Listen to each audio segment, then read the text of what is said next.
We were talking about tourism and how that affects us, and that's one of those things you do look towards.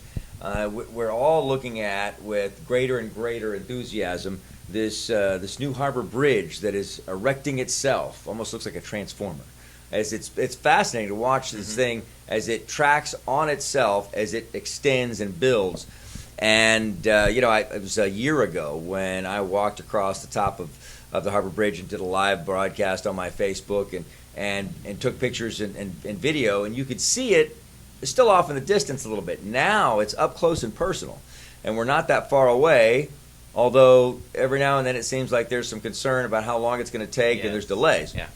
What are we looking at is the latest you've heard and its completion, because I've been a proponent of it for 15 years. It's been coming, right? And primarily because I didn't have anything against the look of the old bridge, but a little bit of improvement will allow us a lot greater opportunity in commerce. Yeah, so the contractor came and gave us an update just during the last council meeting, and they talked about the delays in the project. The biggest delay is the design firm that they use for the major span, the middle span of that bridge. So there's some issues there that they're working through, and that TxDOT is heavily involved. They reminded us that safety is going to be the number one priority above all else, and so I can agree with that. But they also said that there's still plenty of work to be done on both sides. So work is going to continue while they get the middle span issue addressed. Corpus Christi was all right by that area where the bridge is. And once we started making a permanent way for people to get across, instead of, we could do it the old way where they had boards and you drove your you had to keep your car on those as you went across. It's locked off a lot of property from being accessible, right? Now, the courthouse is also one of those, the old courthouse that I think made a mistake in not repairing when we evacuated it back in, was it 1976 or so? And we had somebody who was going to buy this, and I got to ask about this because the property now, in anticipation of this, should be a really good investment.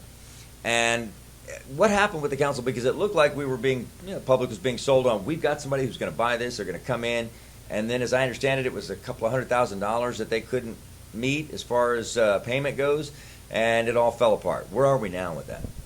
Well, so that's the county courthouse. It's owned and managed by Nueces County, and at the time, the county commissioners and the county judge at the time were working with a contractor or a buyer who couldn't come up with the funds to close the deal. Which makes it seems with what you have and how little that was, I'm pretty sure I could run around and find some people to help pitch in some money to get to that level. For that, as far as the city side goes, there's back taxes that are owed on it, and so we were discussing on what we can do as a city to help make the transition easier so that the buyer can come in and transform that building. So that deal fell through. Last I heard, the county's working on trying to secure another buyer for the building. Right. Well, and I'm glad that they are, because it was refreshing to hear somebody say that it could be refurbished, because, during my 20 years or 26 years in broadcasting, that had been studied what it would cost to refurbish this 6 times at least, at a couple of $100,000, $500,000 at one point in time to have it studied, and everybody concluded up until recently that it would cost more money to repair it than it would be to rebuild it from scratch. And so I went around telling everybody exactly what I'd been told by everyone else that had done a study. Then we have some people who say that they can make it cost effective. Things change, but the buzz that is still going around, and this happens with every kind of project, is that the back taxes are what's killed it. Now, I feel fairly certain that this was from the source of whomever it was trying to buy it, but were we trying to get $10 million in back taxes out of these people for buying the building? Was that what was the city's objective? That wasn't the city's objective. Like I said, this council, it's pro-growth, pro-business, and we definitely want to see something happen with that courthouse. And so we looked at what's owed in back taxes, and we discussed what are our options to either just doing away, Right. with the taxes or accepting a lower amount. Right. And so that's See, what some of the and discussion that would be my was. question. This is an area where it once was a thing you heard a lot more about, the term back taxes. In this day and age, most people's real estate purchasing experience comes from buying a house, right? So if you buy a house, if somebody else didn't pay the taxes on it, that's still chasing them, right? Not the new buyer. That wasn't always the case, I guess. And in this situation, whoever was the last owner, which I thought was the Texas Historical Commission, right?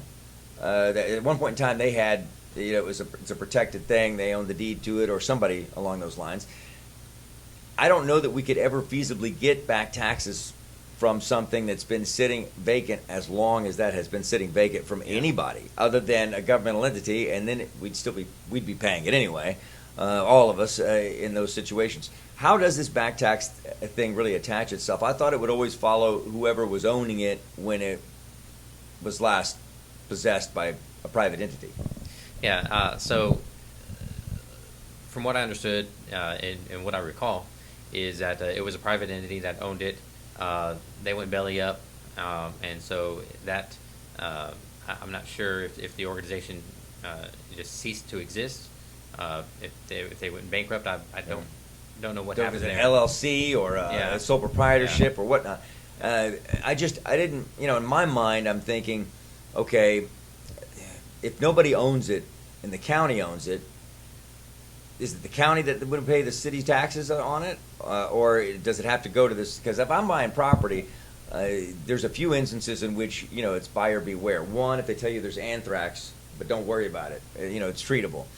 It's still anthrax. The other is, there's a little back taxes. If they say little, you definitely want to make sure and pay attention to what is this definition of little. The Hindenburg, that was a little blimp. But no, these sorts of things I think are maybe a policy that the council might look at, and we don't have that many buildings in that state, but we do have a lot of old historical buildings in Corpus Christi in a few different places that people aren't aware of. And it's a shame that we have had, as paranoid as we are about hurricanes, we haven't had that many that have hit us, but the ones that have done some serious devastation. The 1919 hurricane.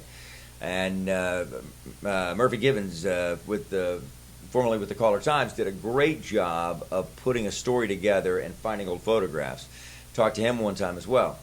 That wiped out some of the greatest architectural achievements of this area. One of those being the Nueces Hotel and a few others, but the photographs survived. There's some homes in town that have large elements. A fireplace from the Nueces Hotel. I've looked at buying them. Some of the bricks from the Nueces Hotel.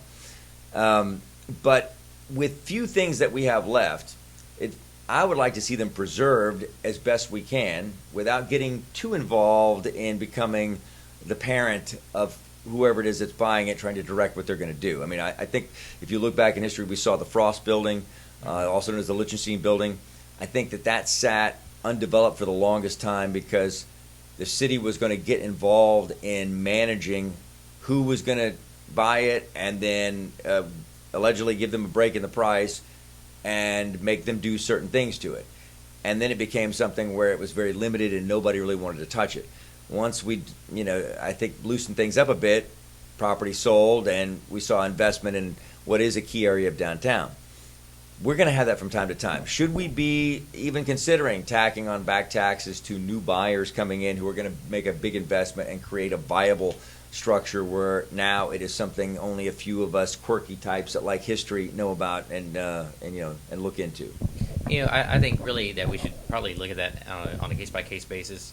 Certainly in the instance of the county courthouse, I want to do everything that we can to make it easier to move in and renovate the building.